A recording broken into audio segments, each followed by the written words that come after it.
All right, let's get this started. So, welcome everyone to Stateless Implementers Call. This is number 44. So, the agenda for today is quite small. We've had a last minute adjustment because Carlos is sick and unable to take his point number 2.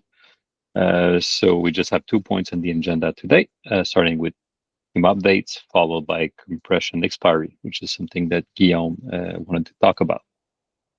So let's get going with team updates. Maybe Guillaume, you'd like to go first. Oh, I was hoping to be last. Yeah, I spent some time discussing with Karim. Like that was mostly today. We're trying to get the test launched and make sure we do have interrupts. So I'm sure Karim has a much better uh, series of information on this. What Carlos did, Carlos not being here, what Carlos did was to generate the tests with the branch, like what we discussed last time. We have this branch with some tests. Some of them actually are not completing, but some of them are working. And because of what we discussed last time, we want to uh, rebase or port our changes to the new version of EST with all those with this new repo and everything. Um, we just we just thought, let's just generate what we have to see if we do have interrupt problems, and see if Karim can consume this. Well, once again, Karim will give a deeper update on this, I'm sure, but the general idea is we do not have interrupt. And that's kind of weird because we had some test vectors generated before that seem to still be correct as far as I can tell, but the test vector that Karim extracted are not the same as what Guess is getting. So we had a bit of debug. It looks like it's an RLP encoding thing, but yeah, I just shared the data, so the investigation is still ongoing. I think in terms of an update, yeah, we've done a lot of state expiry, but maybe Han wants to give more info about this.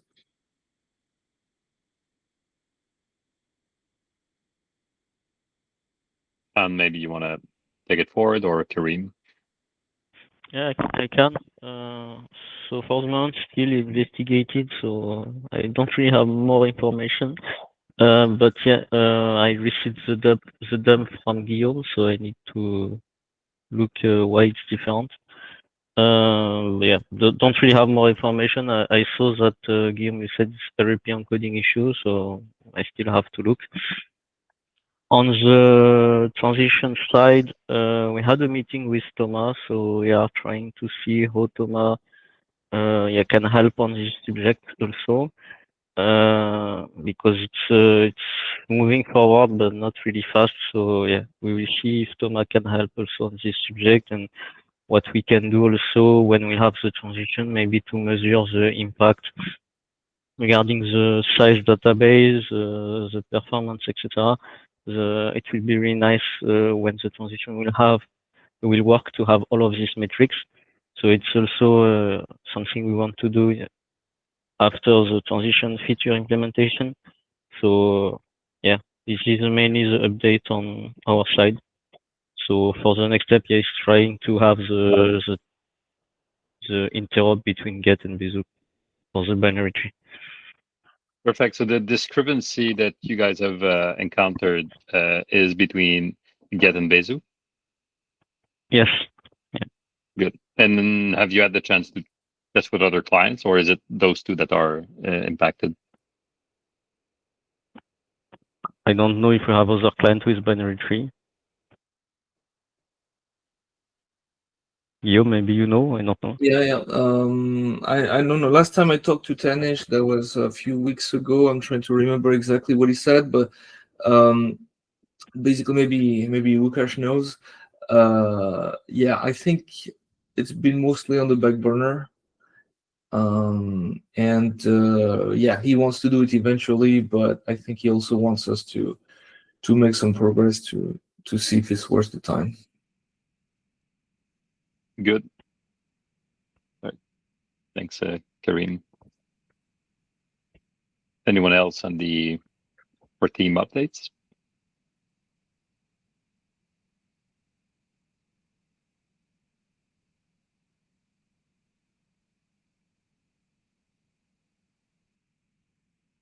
I can give a quick one on Ethereum JS. There not much, but we have, well, unfortunately, decided to deprecate Verkle support since it doesn't really have traction. We could always, recover it back if needed.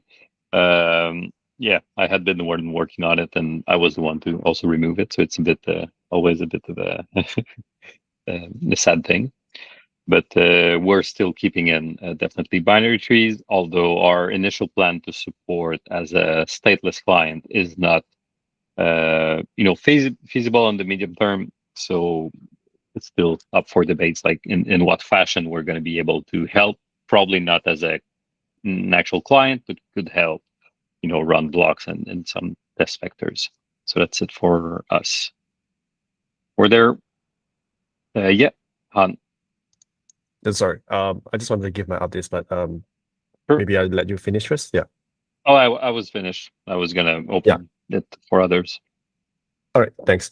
Yeah, I'm just gonna give a quick update on the start of Expiry. So there's this article that I just posted today on basically comparing between in protocol versus out protocol, because I mean the whole point of doing this is that some people think that state expiry is something that should be done now, but if you look at the long term with real-time proving with like stateless attesters, maybe state expiry is not really that important in some people's view. So this article basically outlines the role of state expiry in today's world, and then we look into long term and some of the challenges that we face and some of the potential solutions that we have. So do give it a read if you have the time. And let me know your thoughts as well if you have anything that you want to share or discuss. So other than that, I think internally we have also been discussing a few items on state expiry. So one of the items that we are talking about is, I mean, at least from my side, is something called like we have this idea called contract level state expiry. Basically, we want to expire. We might want to expire contracts storage only, in a sense where if a contract doesn't have storage activity for the past 1 year, then we can remove the whole storage. So that means EL clients can also remove the storage try. So that's basically the gist of it. And we went through the data and we found out that we can expire about 20% of the state size. So if we take a GAF node, that would be removing around 50 to 60 gigabytes of storage space. So that's roughly 20%. Yeah, so that's one of the ideas. I mean, I would lay out all the specification in EIP and maybe also bring it up again to discuss in more detail. But that's one approach that we have. But other approaches are like, for example, compression expiry that Guillaume will talk about later. So yeah.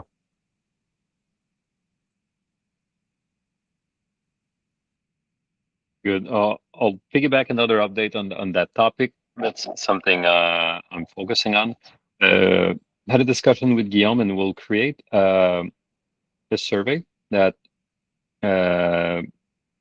we will forward to individual, wallet or app teams to try to get a discussion going on state expiry. Some of the things we want to ask is, would projects be open to be responsible for some part of the state that concerns them or their app?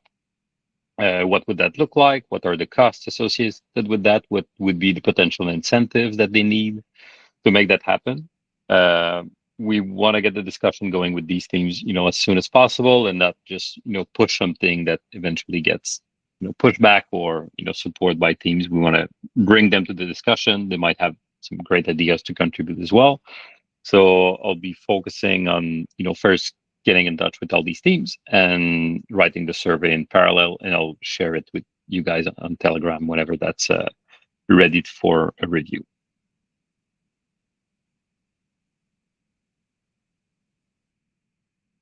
Any other theme updates before we move on to the next topic?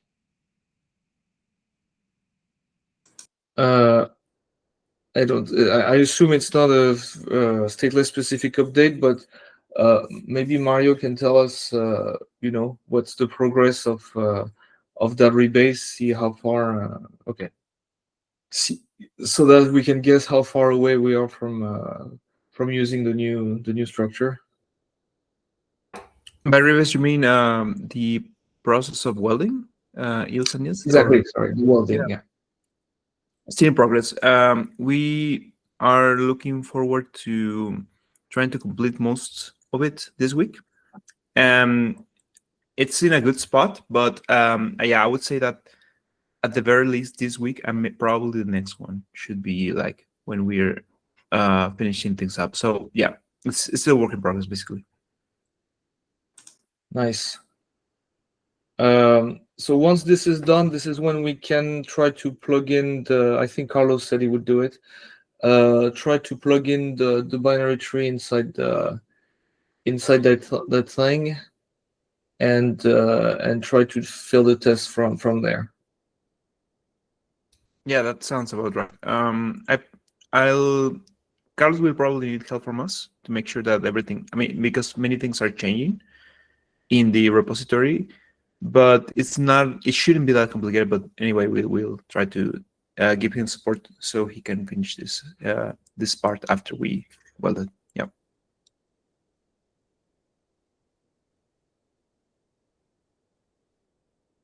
Nice. Thanks, Mario. Yep. All right. I think we can now move on to the next point on the agenda. This is number 2, compression expiry. So yeah, Guillaume, I'm handing you the mic. Yeah, Guillaume has a presentation. Guillaume always has a presentation, sir.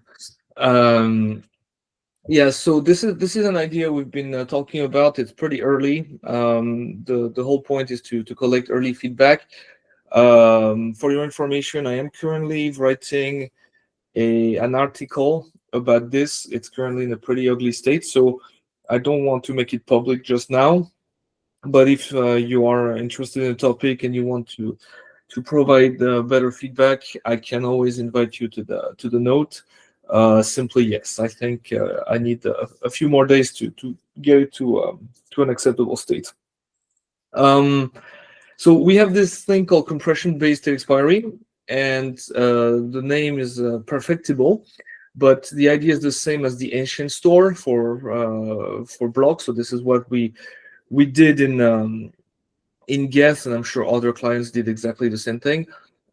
We checked what's it called? We checked the output of the. Sorry, we take the old blocks from the database, and we move it to a flat file. And the idea is that this way the I/O gets better. Like the size probably doesn't get that much better. Although we do remove the indices, we can try some other compression algorithms that are not available in the database itself.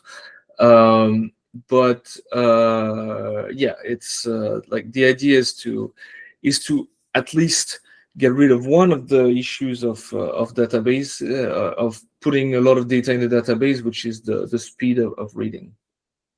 And yeah, the other advantage of this approach is that it's at least in its first naive implementation, you don't have the problem of finding the data. You don't have the problem of resurrecting, figuring out how to do the resurrection and the UX of it, especially because every node still has all the information on their disk. Simply, it's put into a colder storage where the data is not getting in the way of faster performance.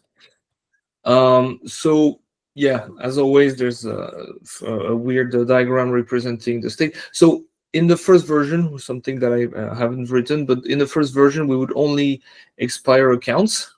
So that means that if only one storage slot of a very large contract gets updated, the whole contract does not get expired. Okay, sorry, I just saw something from we would also only put leaves data there, accounts and storage slots. Sorry, I don't quite understand the question, Lukash. So when we would expire something, we would expire accounts and storage slots, or would we expire like the 3 nodes? Yes, so presumably we would only put we would actually put only the values. Yes, so we would not store the 3 nodes. Yes, and we would only expire like the account would have some kind of marker. I mean, I'm going to explain, but yes, the idea is to get rid of the 3 nodes. The problem being that indeed, if you write, so I'll get back to this in a minute.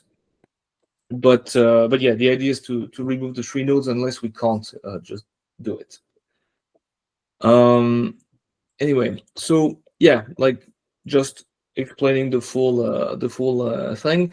You take some stuff out of the database and you put it to the archive, and you put a little marker here to say there's something, but we moved it to the archive. So some kind of pointer to say if you need it, go to that file and that offset, and you will find the data you're looking for. The resurrection part, it's quite nice because if you want to read the data, you have nothing to do. If you do want to write, you need to reinsert it in the main tree, which has the potential problem that if you don't store the internal nodes, you will need to recompute them. That's a potential problem. So if we can't go around this, or maybe there's a threshold where we say, well, if it's only 10 leaves, we'll recompute the state root on the fly. If it's 10 million leaves, we can't do this, so we'll store some internal intermediate nodes so that we can do something like this. Like the design space is still a bit open, but the idea is to indeed save, like have a good trade-off between something that's fast enough but doesn't have to be too fast, and something that is not too. I mean that serves some purpose of deleting data. Right. So like I said, it's just about reinserting. So that the tree was looking like this. We want to we want to write to that piece of the state. We just reinsert it somehow, and it's available. But the rest of the things that were in the archive are still in the archive. And so at some point, like this is meant as a first step to a potential enshrinement where we just say, well, look, this data is there. We know it's there, but we're not going to care about it anymore. And if you want to access it, you're going to have to do a lot of efforts that are probably not very user-friendly, but you haven't touched that in forever. So we're not going to go out of our way to get rid of to help you. One thing to understand is that this enshrinement might not be voluntary. If everybody deletes the same piece of state, well, it's just missing. So in that case, it's a de facto in protocol state expiring, but not intended, but happens anyway. And you can also imagine of doing this process in various epochs, in which case you could say, well, look, everything that hasn't been touched for more than I don't know 10 years, random number, will be deleted, and yeah, if you want it, good luck with that. You had 10 years to react, so that's something. So yeah, all of that is a bit unspecific, of course. We're still working on the details, but the idea is that it offers a path towards something more in protocol, while not getting all the friction from having to do something in protocol at first. The question is, yeah, how do we figure out what to expire? There are two ways to do it. Either you do it dynamically, so you go and mark every account that has been touched in the last, or you write down when an account has been touched for the last time. The problem is it's going to create a lot of extra data because you need to store a timestamp. So it might not save a lot of space after all. But yes, after that, you can do a background process where you do a sweep and you delete data from the database. You move it to those files. And if it's just the accounts and not every storage slot, I guess it could be done. So that's one of the things we want to measure. But yeah, so far it's just a hunch. And yeah, otherwise the other method is the one that's actually on top of the slide. It's you have to go replay some historical blocks and somehow distribute it to the nodes. The problem is that if you do this, if you make those expiry lists public, then a potential attacker would know how what in all likelihood will be expired in the state, and they could target those accounts that have been expired to revive them. So, and do that pretty cheaply, pretty much like the prover killer approach, where you just do an Xcode size on every account, and then this way you resurrect everything when you don't really want to. There's more problems with this approach. I mean, it's the problem that is due to state expiry, not so much this approach. If we want to keep using SnapSync for a long time, currently SnapSync will require all of the data, so we will need to somehow tweak it to not download everything. And SnapSync is a pretty fine-tuned thing, so it's going to take some time to get right. Yeah, if you still need to be able to download the archive, which is not covered by SnapSync. So we could do it the Aragon way, but that's very not centralized. So there's a question of who's going to serve it. And I don't know about the other clients, but the guest boot nodes are already hammered by all the requests they receive. So if they are the only ones serving that state, well, that's a critical point of failure, first of all. But on top of that, it's more, yeah, it's a centralization issue to begin with. So we can always expand things for V2, which means like try to expire individual leaves or internal nodes and only partial views. And there's this article by Han that he shared earlier during that call, where we noticed, actually, I don't know if it's in this article, I don't remember anymore, but yeah, there's if you only expired at the account level, you can save about 20%. If you expire individual leaves, you can go all the way to 80%.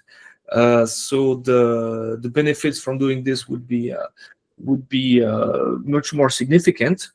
Nonetheless, like I said earlier, it's not just the performance of sorry, it's not just the storage size that matters. It's also the performance of the DB, and so just getting 20%, at least in the benchmarks that I've seen on Guess, just deleting 20% is already going to help the performance quite a lot. So at least if we don't get the storage benefits, we get part of the performance benefits. Yeah, I figured you would be saying that, Łukasz. I do think, given the amount of work that would be done, which is not that much, 20% is worth the work, because there's really not that much work. But indeed, this is to be seen as a first step towards the 80% that we want to try to get. Yeah, so the idea, or at least the benefits of this approach, is that it provides a smooth transition towards potentially in the future enshrining state expiry in the protocol, but at least it doesn't offer the UX issues while offering, exactly like I wrote, moderate but immediate benefits. And yes, sorry, I just saw Wukesh's comments. I'm underestimating the work.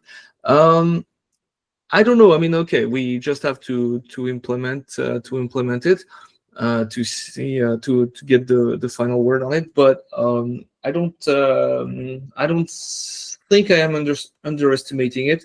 But yes, I admit I could be wrong, and if that's the case, we'll come back to it.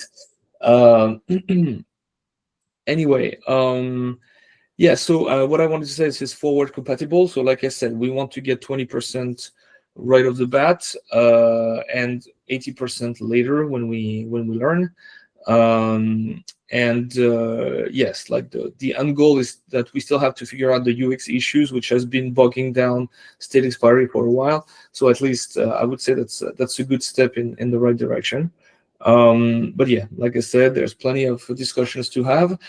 There's already one happening in the comments. But yeah. So the thing is, I want to publish it this week. It needs to be reworked. If you really want to not wait until Wednesday, I can add you upon request to the document, but it's also okay to wait for 2 weeks, for 2 days, because this document is going to be rewritten. I see there's been some more comments. Yeah, Han was saying it's always a trade-off. But yeah, the UX gets better, I agree. Tries the hardest part of the code. That's true. Although I think is the worst. Is even worse, but try is definitely harder.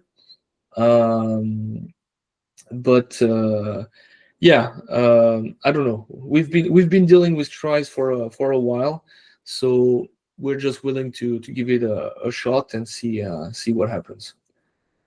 Okay, Karim wants to be added. That can happen.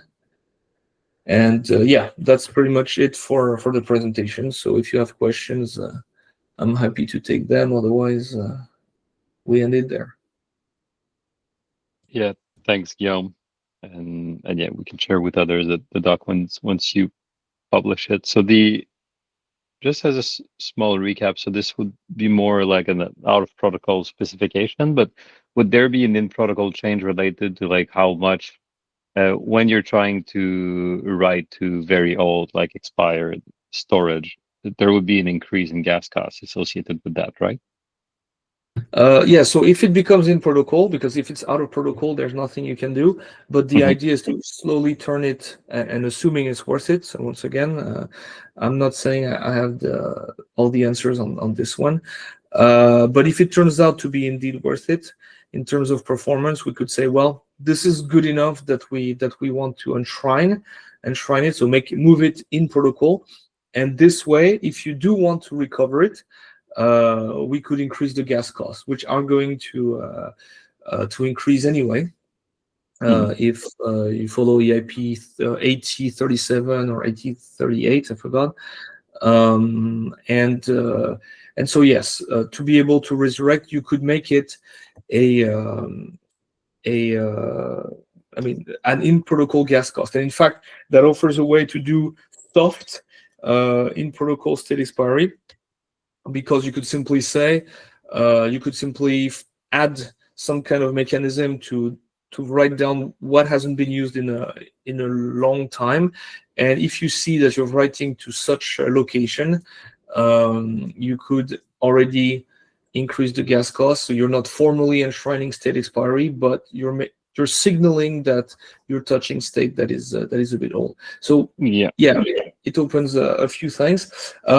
In the document, I also wrote that if you're, for example, a builder, and you do this kind of thing, you can also decide that you're not going to resurrect a transaction, that you're not going to execute a transaction that resurrects something until it comes with a significant tip. So you could already signal, still out of protocol, but you could already signal that the cost of touching something pretty old is going to be more expensive. Yeah, fair enough. Thanks. Any other questions or point comments related to what Guillaume has just presented with question state expiry?